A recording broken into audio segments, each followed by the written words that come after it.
Hello, this is Mary Bowen, and I'm getting a lot of stories from people that's had encounters, and I want to start sharing them because some of them are just absolutely just mind-boggling and fantastic stories, and I want to start sharing them, and with their permission, of course, which I'm getting their permission. But it occurred to me that I want to talk about my one of my experiences that I had first. Been telling some people a little bit about it, and I just thought I would record it. So the footprint that you're seeing is one of two footprints that I found, and some knuckle prints that I found after this occurrence. And I not very good at like putting videos together really well, so I can only show the one picture. For now. Maybe that'll change later on. So, on each encounter story, I will show some kind of picture to let you know what's going on in the area or something like that. So, I want to talk about what happened before this happened. I found the print. It was in northern Arkansas, and it was kind of strange the way I chose the area that we decided to go to. I was with one other researcher, which I will not, don't have to give his information, but I wanted an area where I just thought they would be. Now, I had only been into research since October. This happened in March. So not very long. I had found tree breaks, found bins, things like that. Some, interesting things in the woods, enough to really, big X's, things like that to keep me going. But I hadn't found at that point hadn't found a footprint or anything. So I just said, I gotta find that. I just know there's an area that I'm gonna find these things at. So opened up the maps and typed in cabins for rent in Arkansas. And so I just started randomly hitting, all the little icons all over the place, and I told myself I will know the right spot when I find it. So I would open up a cabin, look at one picture, and go, no, that's not it. And I would do it again and again and again. I bet you I looked at about 100, not kidding. 2 or 3 hours it took me, but I would open it up and say, nope, that's not the spot. That's not the spot. Finally opened up this one place in Norfolk, Arkansas, and opened it up. And as soon as I opened it, I said, that's the place I need to go. Just basically going off pure intuition of where I needed to go. And so I looked at all the pictures, read everything, got very excited. Like I just knew that was the spot I needed to go. And I booked it, planned it, all that good stuff. And it occurred to me after I did all that I knew nothing about the area. I didn't look for any sightings. I didn't look at a map. I didn't look anything up. And then I kind of thought, well, that was kind of dumb of me. What if there's never been anything even spotted in that area or nothing going on there, and I just basically booked a 2 or 3 day weekend in a place that nothing's going to happen. But I was going off intuition, and I just had the feeling that was the place. So afterward, I started researching the area, and I came across, oh wow, the guy that did the 9-foot replica of one from Norfolk. You can look it up.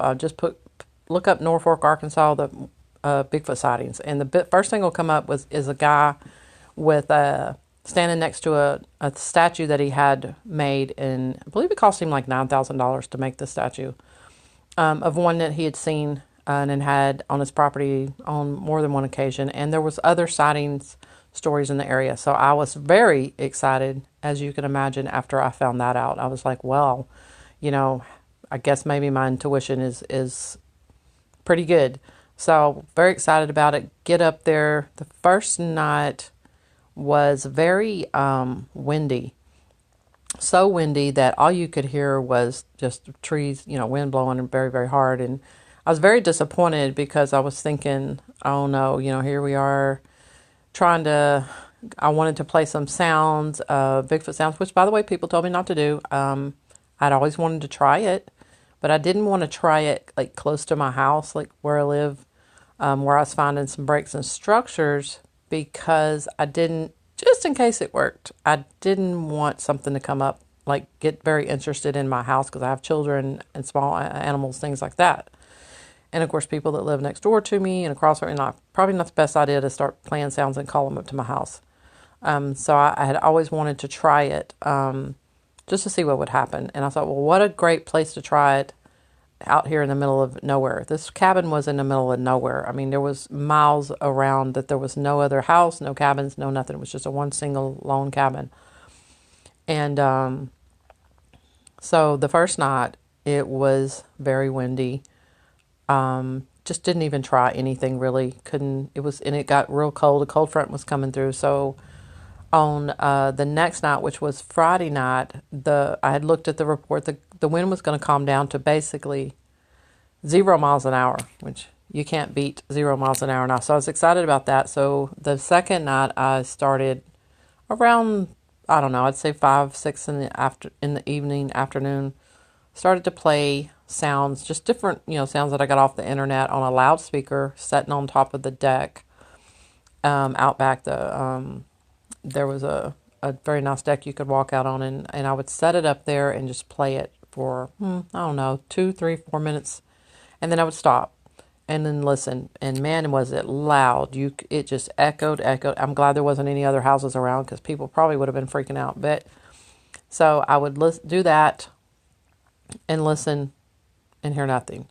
Now, I will add that my little dog was with me. I think the only time I've ever brought him with me, and with me on a trip like that. And he is a dog that barks at everything. He's a little bitty, he thinks he's 10 foot tall and bulletproof. But on this particular trip, and this before I even started playing the sounds, he was acting different.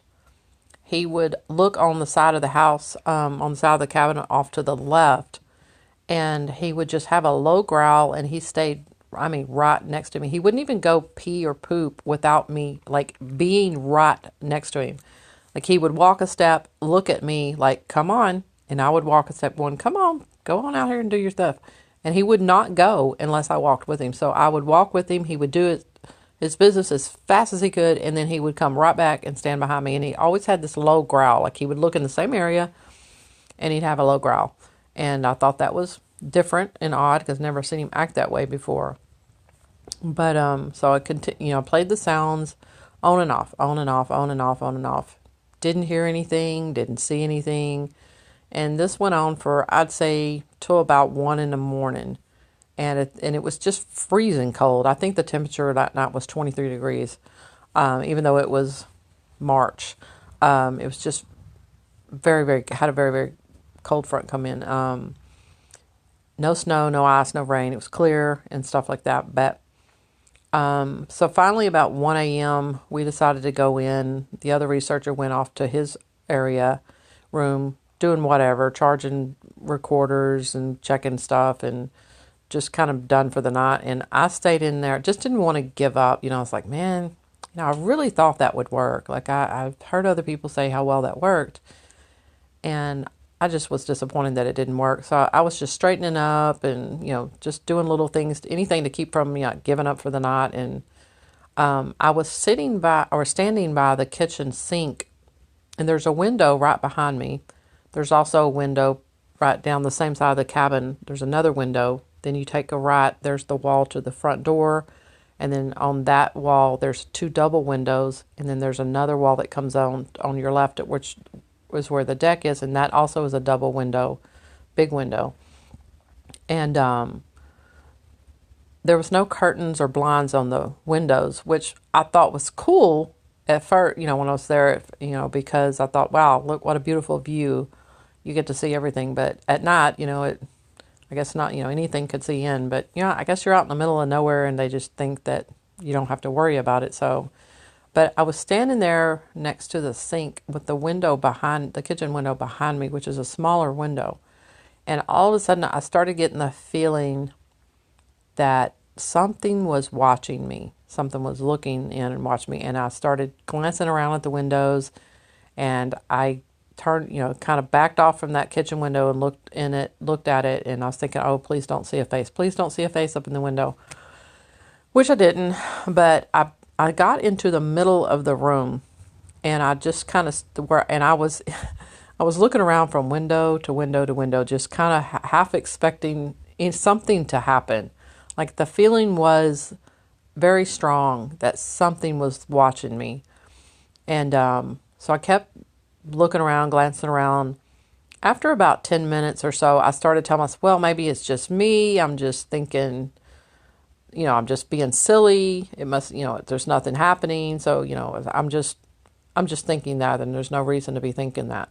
So I was leaned up against a chair a little bit, thinking that maybe I'd just go to bed for the night and be done. About that, it's about 1:30 in the morning at that point, and I was about to just call it a night and shake the feeling off and just chalk it up to being just me being silly. And on the left side of the cabin where there's the kitchen window, and then there was another window, and then there was a space before you got to the other wall. And then all of a sudden, out of nowhere, something hits the cabin so hard that it was so loud and so hard that I screamed and I jumped. Like it startled the crap out of me. And I mean, it scared me because it started me. I wasn't necessarily afraid, but it was a very thick cabin. It was the real logs. It wasn't like it was just a, normal house wall or anything like that. It was thick cabins with logs on the inside and out. So something to have hit it that hard, if you could imagine yourself taking your fist and hitting a cabin with solid logs, what kind of sound that would make? It wouldn't make much of a sound at all. Yeah, it would probably hurt your hand quite a bit, but it wouldn't make a real loud sound because you just can't make a sound like that. The sound that this made was so loud and so hard that, it made me jump and scream.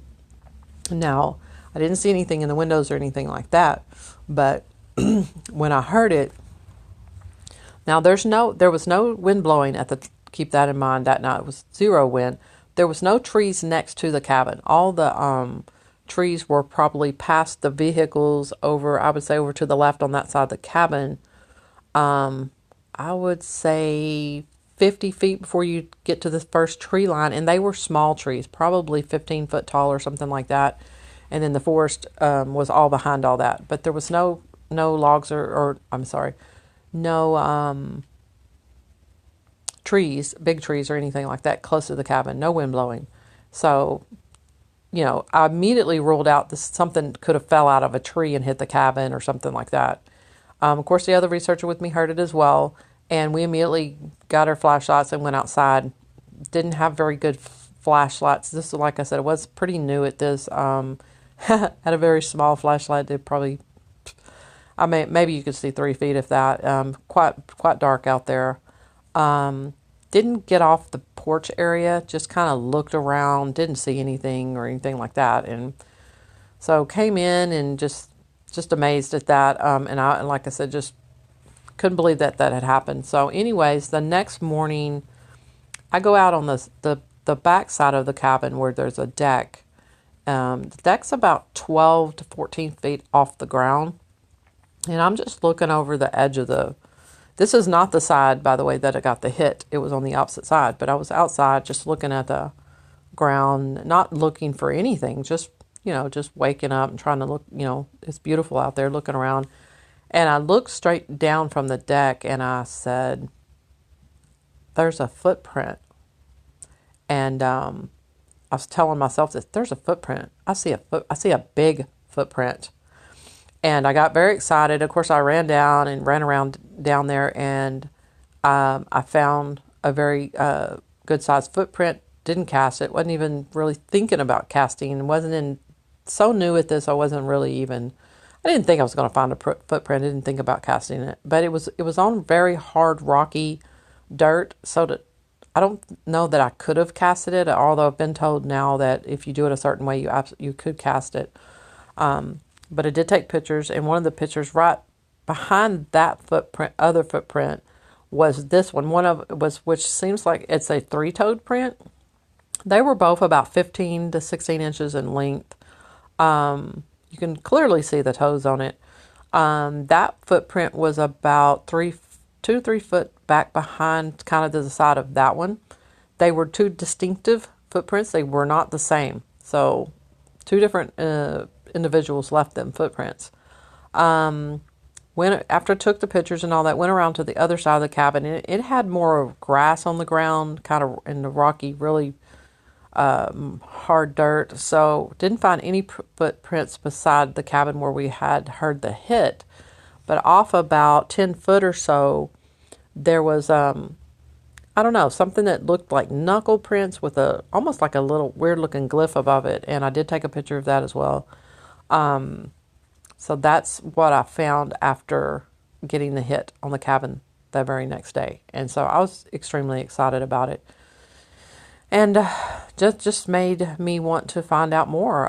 And I've been researching, a lot ever since. Of course, I'm with the Texas Bigfoot Rangers. Michael Waldy is my partner.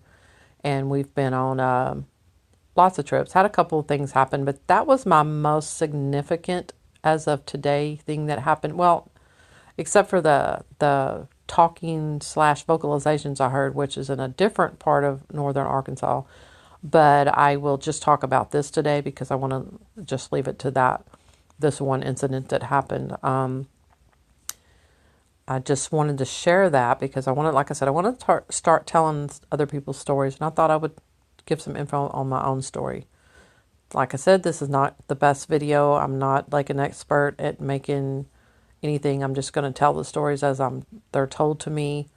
I'm sure I'll make mistakes, but if you like them, you like them. If you don't, you don't. But I really want to start, documenting some of those things that people are sharing with me. So thank you for listening, and there will be another one soon.